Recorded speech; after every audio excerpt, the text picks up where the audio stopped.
Hi guys, nahirapan ka rin bang buksan ang GCash mo? At pag binubuksan mo, ganyan ang lumalabas? Ayan guys, kahit atong gawin mo, ganyan pa rin ang lumalabas. Tara, ituturo ko sa'yo kung saan mo pwedeng hanapin ang developer option. Punta lang tayo sa setting ng ating mga cellphone at pindutin ang about device. Scroll up lang natin at pindutin ang version. At itap mo guys ng 7 times yung build number. At ayan guys, matapos nyo ngang i-tap ng 7 times yung build number, ay may makikita kayong message dyan sa baba. Ayan, okay na siya.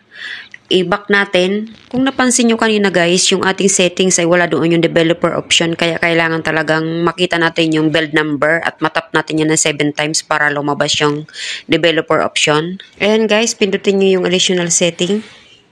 At i-scroll up lang natin. Pindutin natin ang developer option. Ayan, nakabukas yung developer option natin kaya hindi natin mabuksan. Kailangan natin i-off yan.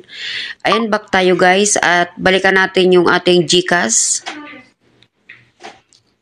Ayan, balikan lang natin yung GCash natin kung pwede na siyang mabuksan. Ayan guys, okay na. Ayan, kung nakatulong sa inyo guys ang video na to, paki-hit naman yung like and follow for more. Thank you so much and God bless.